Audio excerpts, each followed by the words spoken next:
ನಮಸ್ಕಾರ ಸ್ನೇಹಿತರೆ. ರಾಜ್ಯದ ರೈತರಿಗೆ ಭರ್ಜರಿ ಗುಡ್ ನ್ಯೂಸ್. ಹೌದು, ರಾಜ್ಯದ ಸಣ್ಣ ಮತ್ತು ಅತಿ ಸಣ್ಣ ರೈತರಿಗೆ ಇಲ್ಲಿ ಸಾಲ ಮನ್ನಾ ಘೋಷಣೆ ಆಗ್ತಾ ಇದೆ. ಹಾಗಾದ್ರೆ ಎಷ್ಟರ ಮಟ್ಟಿಗೆ ಸಾಲ ಮನ್ನಾ ಘೋಷಣೆ ಆಗಿರುವಂತದ್ದು ಅಂದ್ರೆ ಅದರ ಮೊತ್ತ ಎಷ್ಟು? 50,000 ಅಥವಾ 75,000 ಅಥವಾ 1,00,000? ಜೊತೆಗೆ ಇದಕ್ಕೆ ಅರ್ಹತೆಯನ್ನ ಹೊಂದಿರಬೇಕಂದ್ರೆ ಏನೇನ್ ನಾವು ಅರ್ಹತೆಯನ್ನ ಹೊಂದಿರಬೇಕು ಮತ್ತು ಇದಕ್ಕೆ ಡಾಕ್ಯುಮೆಂಟ್ಸ್ ಏನ್ ಬೇಕು? ಅರ್ಜಿಯನ್ನ ಸಲ್ಲಿಸಬೇಕಾ ಅಥವಾ ಪಂಚನಾಮೆ ಅಥವಾ ಸರ್ವೆ ನಡೆಯತ್ತಾ? ಸೊ ಇದರ ಎಲ್ಲದರ ಬಗ್ಗೆ ಡೀಟೇಲ್ ಅನ್ನ ಈ ವಿಡಿಯೋದಲ್ಲಿ ನಿಮಗೆ ತಿಳಿಸ್ಕೊಡುವಂತಹ ಪ್ರಯತ್ನ ಮಾಡ್ತೀನಿ. ಸೊ ಮತ್ತು ಯಾರು ಯಾವ ಬ್ಯಾಂಕ್ಗಳಲ್ಲಿ ಈ ಸಾಲ ಮನ್ನಾ ಆಗುವಂಥದ್ದು, ಈ ಎಲ್ಲವನ್ನು ಕೂಡ ಈ ವಿಡಿಯೋದಲ್ಲಿ ನಿಮ್ಮ ಜೊತೆಗೆ ಹಂಚಿಕೊಳ್ತೀನಿ. ಬಹಳ ಇಂಪಾರ್ಟೆಂಟ್ ಮಾಹಿತಿ.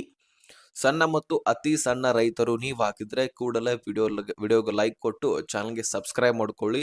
ನಿಮಗೋಸ್ಕರ ಈ ಮಾಹಿತಿ ಇರುವಂಥದ್ದು.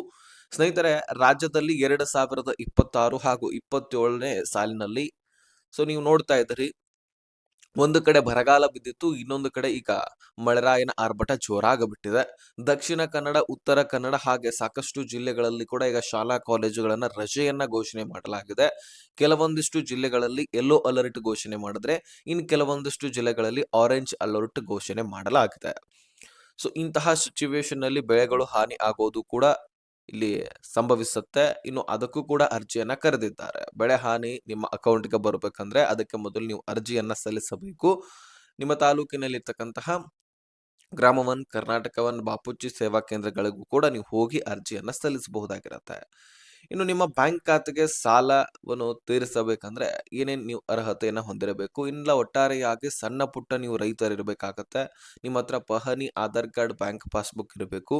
ಅದರಲ್ಲಿ ನಿಮ್ಮ ಪಹಣಿಗೆ ಆಧಾರ್ ಕಾರ್ಡ್ ಲಿಂಕ್ ಆಗಿರಲೇಬೇಕು. ಇದು ಕಡ್ಡಾಯವೂ ಕೂಡ ಹೌದು. ಯಾವುದೇ ಒಂದು ಯೋಜನೆಯನ್ನ ನೀವು ಪಡ್ಕೊಳ್ಬೇಕಂದ್ರೆ ಪಹಣಿಗೆ ಆಧಾರ್ ಕಾರ್ಡ್ ಲಿಂಕ್ ಆಗೋದು ಅತಿ ಅವಶ್ಯಕ. ಆಗ ಮಾತ್ರ ಇಂತಹ ಯೋಜನೆಗಳ ಲಾಭವನ್ನ ನೀವು ಪಡಿಲಿಕ್ಕೆ ಸಾಧ್ಯ. ಅದನ್ನ ನೀವು ಗ್ರಾಮ ಪಂಚಾಯಿತಿಯಲ್ಲಿ ಹೋಗಿ ಗ್ರಾಮ ಲೆಕ್ಕಾಧಿಕಾರಿಗಳ ಹತ್ರ ಮಾಡಿಸಬಹುದು. ಒಂದು ಆಧಾರ್ ಕಾರ್ಡು, ಪಹಣಿ ಮತ್ತು ಒಂದು ಮೊಬೈಲ್ ಸಂಖ್ಯೆಯನ್ನ ತೆಗೆದುಕೊಂಡು ಒಂದು ಫೋಟೋವನ್ನ ತೆಗೆದುಕೊಂಡು ನೀವು ಲಿಂಕ್ ಮಾಡಿಸ್ಕೊಳ್ಬಹುದು. ಇನ್ನು ಸ್ನೇಹಿತರೆ, ರಾಜ್ಯದಲ್ಲಿ ಅನೇಕ ರೈತರಿಗೆ ಈಗ ಸಾಲ ಮನ್ನಾ ಮಾಡಬೇಕಂತ ಅದರ ಬಗ್ಗೆ ಸಾಕಷ್ಟು ರೈತ ಪರ ಸಂಘಟನೆಗಳು ಪ್ರಶ್ನೆಗಳನ್ನ ಮಾಡ್ತಾ ಇದ್ವು. ಹೌದು, ಈಗಾಗಲೇ ಬಜೆಟ್ ಮಂಡನೆಯಲ್ಲಿ ಕೂಡ 83 ಲಕ್ಷ ರೈತರಿಗೆ ಯಾವುದೇ ಬಡ್ಡಿ ಇಲ್ಲದೆ ಸಾಲವನ್ನ ಕೊಡಬೇಕು ಅಂತ ಸರ್ಕಾರ ಚಿಂತನೆಯನ್ನ ನಡೆಸಿತ್ತು.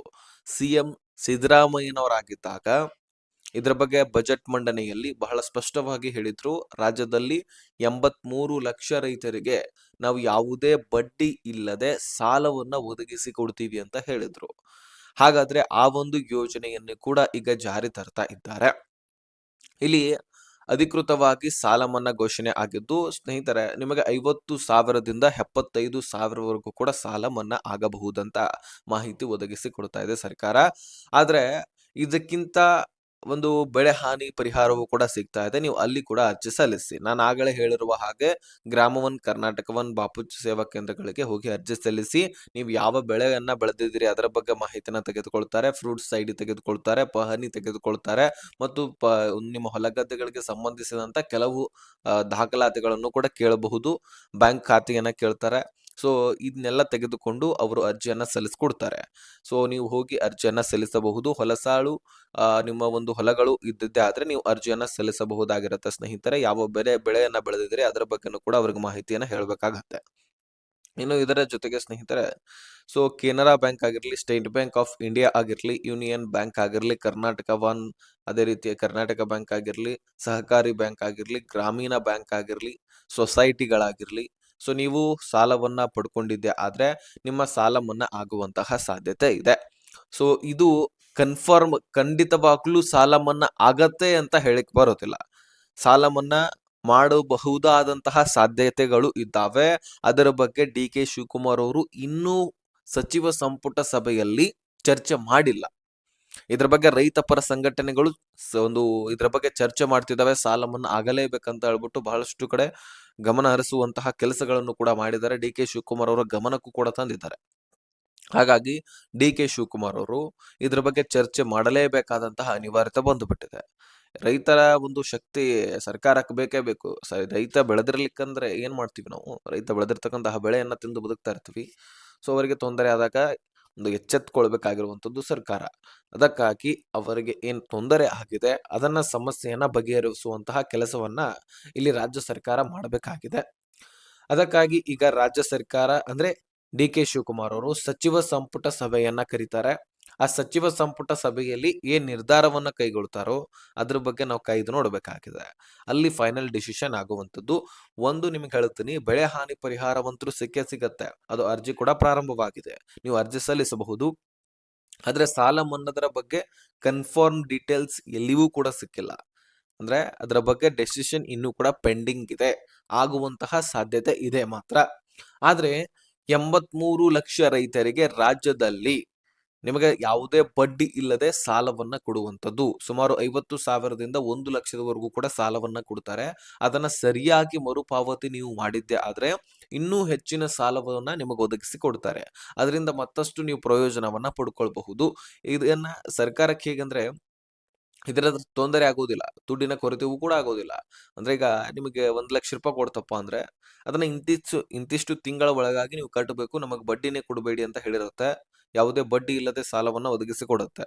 ಅವಾಗ ನೀವೇನ್ ಮಾಡ್ಬೇಕು, ಅದನ್ನ ಕರೆಕ್ಟ್ ಟೈಮಿಗೆ ದುಡ್ಡನ್ನ ಸರಿಯಾಗಿ ಕಟ್ತಾ ಬಂದ್ರೆ, ಇನ್ನೂ ಹೆಚ್ಚಿನ ಸಾಲವನ್ನ ಒದಗಿಸಿ ಕೊಡ್ತಾರೆ. ಸ್ವಲ್ಪ ಹೆಚ್ಚು ಕಡಿಮೆ ಆಗತ್ತೆ. ಆದ್ರೆ ದುಡ್ಡು ನಿಮಗೆ ಮತ್ತೆ ಹೆಚ್ಚಿನ ದುಡ್ಡನ್ನ ಕೊಡ್ತಾರೆ. ಯಾಕಂದ್ರೆ ನೀವು ಕರೆಕ್ಟ್ ಆಗಿ ರಿಟರ್ನ್ ಮಾಡಿರ್ತೀರಿ. ಸರ್ಕಾರಕ್ಕೆ ನೀವು ದುಡ್ಡು ವಾಪಸ್ ಕಟ್ಲೇಬೇಕು. ನಿಮಗೆ ಅಂತ ಕೊಡೋದಿಲ್ಲ. ಆದ್ರೆ ಅದು ಯಾವುದೇ ಬಡ್ಡಿ ಇರೋದಿಲ್ಲ. ಒಳ್ಳೇದಲ್ವಾ ಇದು? ಸೊ ಬೇರೆ ಬ್ಯಾಂಕ್‌ಗಳಲ್ಲಿ ಅಥವಾ ಪ್ರೈವೇಟ್ ಬ್ಯಾಂಕ್‌ನಲ್ಲಿ ಅಲ್ಲಿ ಇಲ್ಲಿ ನಾವು ದುಡ್ಡನ್ನ ತೆಗಿಸ್ತಾ ಇರ್ತೀವಿ. ನಮಗೆ ಅರ್ಹತೆ ಇದೆ ಅಂತ. ಅಲ್ಲಿ ಸಿಕ್ಕಾಪಟ್ಟೆ ಬಡ್ಡಿ ಇರತ್ತೆ. ಬಡ್ಡಿನೇ ತುಂಬ್ತಾ ಕೆಲವೊಂದಿಷ್ಟು ಕುಟುಂಬಗಳು ಜೀವನವನ್ನ ಕಳಿತು ಬಿಡ್ತಾ ಇದ್ದಾರೆ. ನೋಡ್ತಾ ಇದೀರಿ ನೀವು. ₹1,00,000 ಇದ್ರೆ ಅದು ₹2,00,000 ಎಲ್ಲ ಸೇರಿಸಿ ₹2,00,000 ಆಗ್ಬಿಟ್ಟಿರುತ್ತೆ ಬಡ್ಡಿ ಸಮೇತವಾಗಿ. ಈ ರೀತಿ ಆದಾಗ ಜನರು ತತ್ತರಿಸಿ ಹೋಗ್ತಾ ಇದಾರೆ. ಸರಿಯಾದ ಸಮಯಕ್ಕೆ ಬಡ್ಡಿನೇ ತುಂಬ್ಲಿಕ್ಕೆ ಆಗ್ತಾ ಇಲ್ಲ. ಇನ್ನು ಅದರ ಗಂಟನ್ನ ಹೇಗೆ ತುಂಬ್ತಾರೆ? ಅದು ಹೆಚ್ಚಾಗಿ ಆಗ್ತಾ ಆಗ್ತಾ 1,00,000 ಇದ್ದದ್ದು 3,00,000 ಹಾಗೆ ಅದರ ಬಡ್ಡಿ ಬೆಳೀತಾ ಅದು 4,00,000 ಈ ರೀತಿ ಏರ್ತಾ ಹೋಗುತ್ತೆ. ಅದಕ್ಕಾಗಿ ಜನರಿಗೆ ಸಹಾಯ ಆಗ್ಲಿ, ಅದರಲ್ಲಿ ರೈತರಿಗೆ ಮಾತ್ರ ಇದು ಇರುವಂತದ್ದು. ಸುಮಾರು ರಾಜ್ಯದಲ್ಲಿ 83 ಲಕ್ಷ ರೈತರಿಗೆ ಕೊಟ್ಟಿದ್ದೆ ಆದ್ರೆ ಮುಗಿದೋಯ್ತು. ಅಷ್ಟರಲ್ಲಿ ಅವ್ರಿಗೆಲ್ಲವೂ ಕೂಡ ಬೆನಿಫಿಟ್ ಸಿಕ್ಕಂಗ್ ಆಗತ್ತೆ. ಸೊ ಆದಷ್ಟು ಪ್ರತಿಯೊಬ್ಬರು ಕೂಡ ಇದಕ್ಕೆ ಅರ್ಜಿಯನ್ನ ಸಲ್ಲಿಸುವಿರಂತೆ. ಇದರ ಬಗ್ಗೆನೂ ಕೂಡ ಕ್ಲಾರಿಫಿಕೇಶನ್ ಕೆಲವೇ ದಿನಗಳಲ್ಲಿ ಬರೋಲಿದೆ. ಸೊ ನಾನ್ ನಿಮಗೆ ಬಜೆಟ್ ಮಂಡನೆ ಆದಾಗ ಕೆಲವೊಂದಿಷ್ಟು ವಿಡಿಯೋದಲ್ಲಿ ಕೂಡ ತಿಳಿಸ್ಕೊಟ್ಟಿದ್ದೆ ನಾನು ನಿಮಗೆ. ಸರ್ಕಾರ 83 ಲಕ್ಷ ರೈತರಿಗೆ ಯಾವುದೇ ಬಡ್ಡಿ ಇಲ್ಲದೆ ಸಾಲವನ್ನ ಒದಗಿಸಿ ಕೊಡಲಿದೆ ಅಂತ. ಹೌದು, ಅದು ನಿಜ ಕೂಡ ಹೌದು. ಡಿ.ಕೆ. ಶಿವಕುಮಾರ್ ಅವರು ಈಗ ಅದರ ಬಗ್ಗೆ ಚರ್ಚೆ ಮಾಡ್ತಿದ್ದಾರೆ. ಸೊ ಸಿಎಂ ಸಿದ್ದರಾಮಯ್ಯನವರು ಆಗಾಗ್ಲೇ ಬಜೆಟ್ ಮಂಡನೆಯಲ್ಲಿ ಘೋಷಣೆ ಮಾಡಿದ್ರು. ಅದರ ಬಗ್ಗೆ ಹೊಸ ಅಧಿಕೃತ ಮಾಹಿತಿಯನ್ನ ಇನ್ಮೇಲೆ ಕೊಡ್ತಾರೆ ಮತ್ತು ಅದಕ್ಕೋಸ್ಕರ ವೆಬ್ಸೈಟ್ ಕೂಡ ಕ್ರಿಯೇಟ್ ಮಾಡಲಾಗುವುದು. ಅದರ ಆಧಾರದ ಮೇಲೆ ನೀವು ಅರ್ಜಿಯನ್ನ ಸಲ್ಲಿಸ್ಬಿಟ್ಟು ಮತ್ತೆ ನೀವು ಇಂತಹ ಯೋಜನೆಯ ಲಾಭವನ್ನ ಪಡ್ಕೊಳ್ಬಹುದಾಗಿರತ್ತೆ. ಸೊ ನೋಡೋಣ. ಒಂದ್ ಸ್ವಲ್ಪ ವೇಟ್ ಮಾಡ್ಬೇಕಾಗತ್ತೆ ಇದಕ್ಕೋಸ್ಕರ. ಈಗ ಸದ್ಯಕ್ಕಂತೂ ಬೆಳೆ ಹಾನಿ ವಿಮೆ ನಿಮಗೆ ಸಿಗ್ತಾ ಇದೆ. ಸೊ ಅದಕ್ಕೆ ನೀವು ಅರ್ಜಿಯನ್ನ ಸಲ್ಲಿಸ್ಬಿಟ್ಟು ದುಡ್ಡನ್ನ ಮುಂದಿನ ದಿನದಲ್ಲಿ ಪಡ್ಕೊಳ್ಬಹುದು. ಬೇಗ ಬೇಗ ಯಾರ್ಯಾರು ಅರ್ಜಿ ಸಲ್ಲಿಸಿಲ್ಲ, ಬೇಗ ಬೇಗ ಅರ್ಜಿಯನ್ನ ಸಲ್ಲಿಸಿ. ಸೊ ಇದಾಗಿತ್ತು ಇನ್ಫಾರ್ಮೇಶನ್. ವಿಡಿಯೋ ನೋಡಿದ್ದಕ್ಕೆ ಧನ್ಯವಾದ. ಆದಷ್ಟು ಈ ಇನ್ಫಾರ್ಮೇಶನ್ ಅನ್ನ ರಾಜ್ಯದ ಎಲ್ಲ ರೈತರಿಗೆ ಶೇರ್ ಮಾಡಿ, ಅವ್ರಿಗೂ ಕೂಡ ಗೊತ್ತಾಗ್ಲಿ.